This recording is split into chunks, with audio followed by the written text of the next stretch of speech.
Today is a big day. We're going a little bit less plain and simple. Although I'll always be plain, but can't change that. Just waiting for Michael from Voodoo Auto Electrics to turn up. We're going to install an inverter.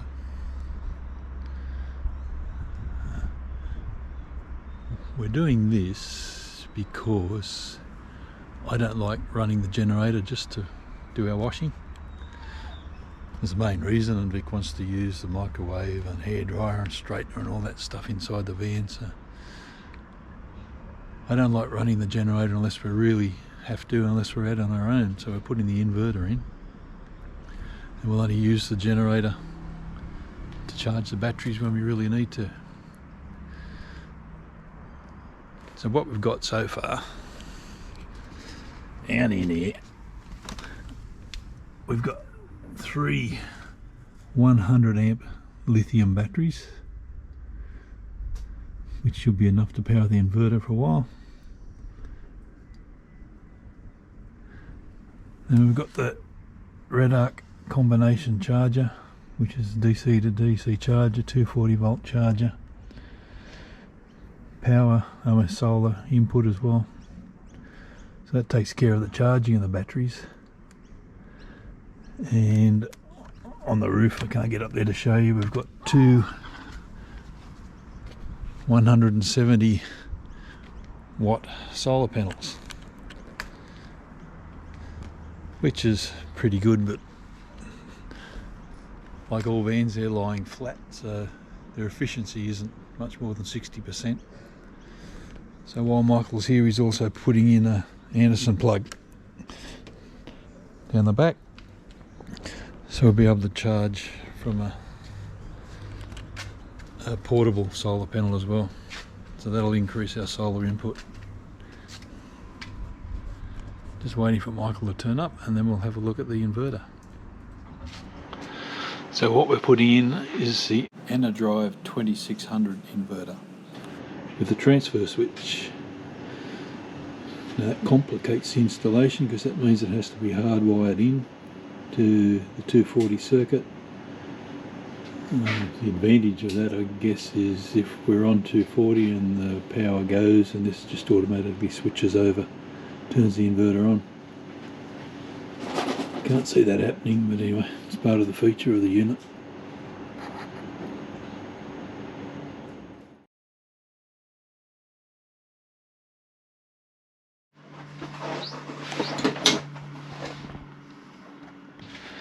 So this is Michael from Voodoo. What are we doing, Michael? Adding big, thick, heavy cables.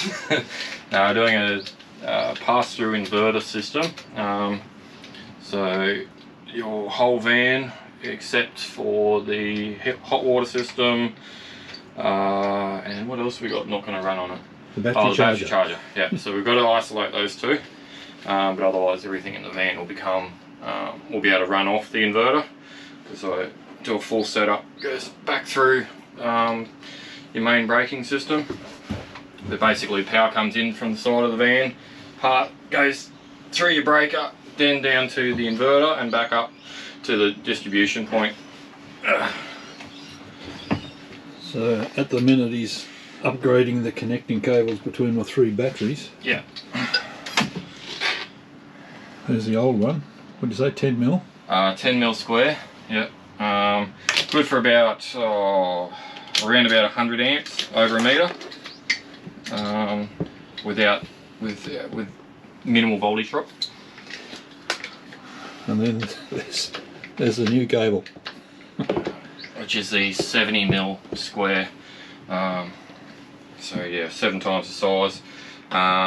This will handle around about 500 amps over a meter with minimal voltage drop, but with inverters, because they're voltage sensitive, and the better the power you get to it, the more efficient your inverter runs. So we have to run heavy cable to suit, because we want to minimise that voltage drop. but it makes it a lot harder to do all the crimping and the cutting and the bending. Yeah, as you can see, I'm using a hydraulic crimper here for these cable lugs. It's an 8-ton hydraulic crimper. You can get manual versions of it, but that's more work. And we try to minimise work. Yeah.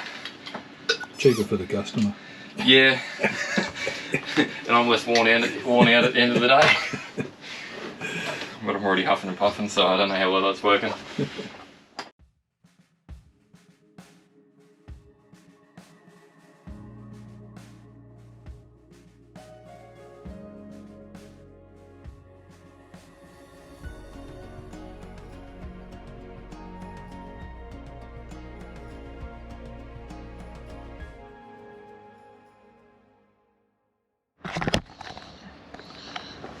So far we've replaced all the cabling for the batteries.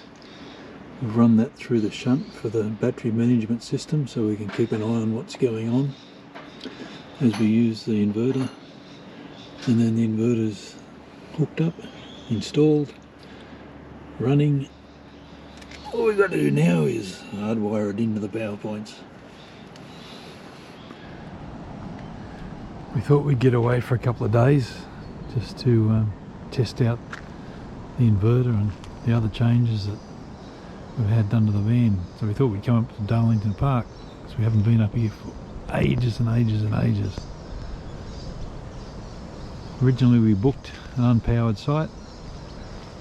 This is the unpowered camping area.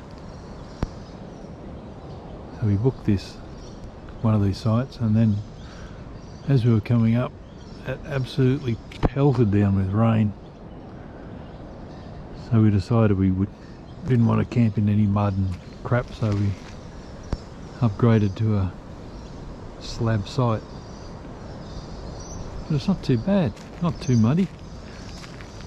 It's quite nice over here.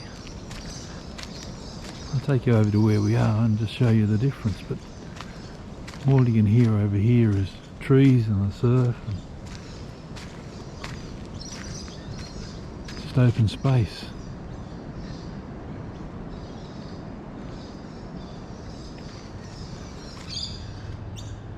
So we're into the main section of the park now.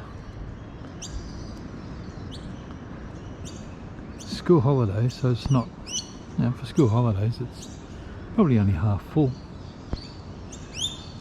But they're very big sites.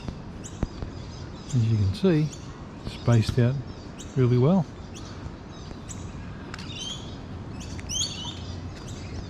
But you can tell why they call it a family park, because there's 2 jumping castles, water slide, I think there's 2 pools, the BMX track, 9-hole golf course, skateboard ramps as well, I think.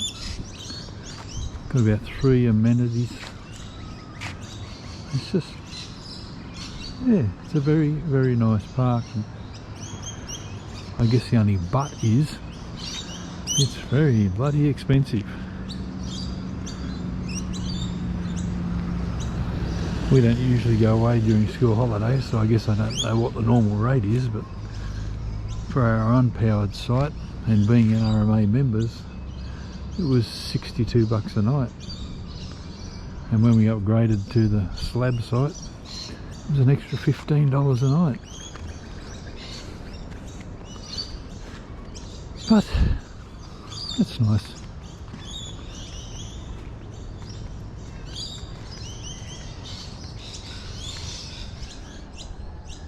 Another warning is it's probably not a good idea to leave bags open.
So here's a little test for the new inverter. I've just turned the remote on. Batteries are sitting at 13.5. We have the air conditioning running on heating, and we have the microwave going. So I'm just going to go out and turn the power off and see what happens. So I've just turned the 240 off. No interruption to the air conditioning, no interruption to the microwave. Voltage is down to 12.7, running on the inverter. We'll see what sort of amperage we're pulling. So we've gone down to 99%. It says 3 hours till flat.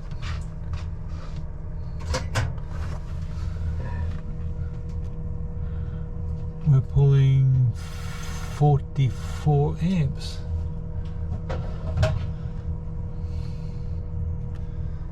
Admittedly, the air conditioning is not in startup mode, but that's okay. Hang on, Vic's about to turn the microwave on again, so we've gone to 44 to oh, we're still on inverter, are we? Yep.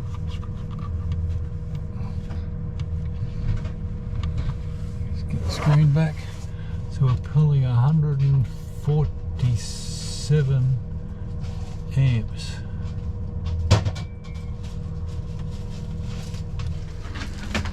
Battery's gone down to 12.6, but that's still okay. It's on the load, so that's okay. Go back to the other screen. Only down to 99% of battery. It says another 2 hours till flat. Oh, I'm happy with that.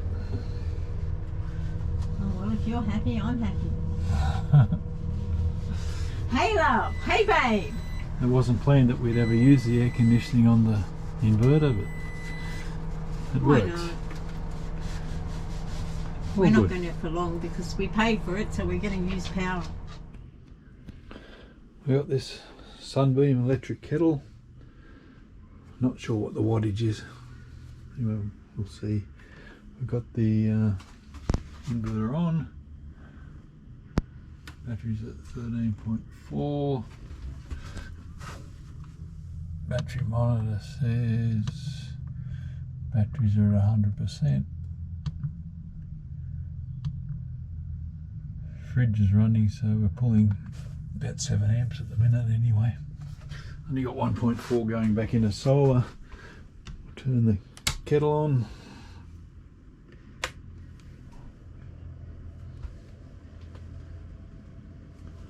Started boiling. Down to 12.7, 12.8 under load. And we're pulling 145 amps.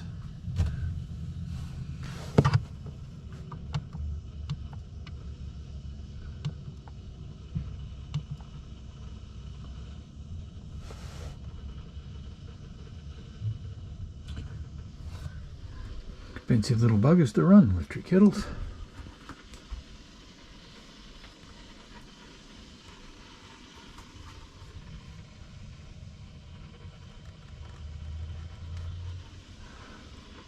We'll come back and see what the batteries are at when it boils. There we go, the kettle is just about boiled. Just about to switch off. It's still pulling at this stage 143 amps.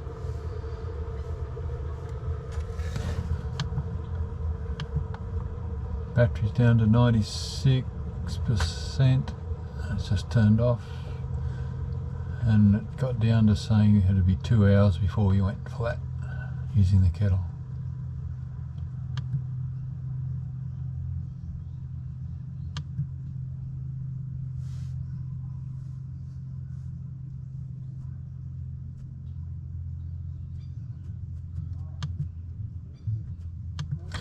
Strangely enough, I think the kettle drew more power than the air conditioning.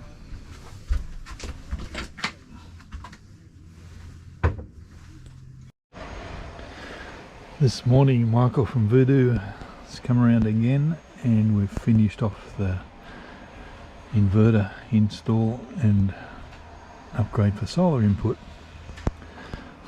So there's the inverter all installed. This is the one with the 240 auto crossover. The install, I would say, was not easy. Now Michael is licensed and a professional, so don't do this yourself because you're playing around with 240 volts. So he's upgraded all the wiring from the batteries, and he's hooked that all up so it goes through the battery monitoring system so we can tell how much power we're pulling. And for the 240, the power still comes in at the normal socket up there, and then power comes directly down to the inverter, and then from the inverter back to the main switching board for the 240 volts. Then you've got the power coming from the batteries through the monitor into the back of the inverter. So the inverter runs on both mains 240 and 12 volt input. But if the 240 switches off for any reason, then the inverter just kicks straight in. And we've got wired this morning another Anderson plug so we can have an external portable solar panel as well as the two on the roof. Make sure we keep those batteries charged when we're off grid.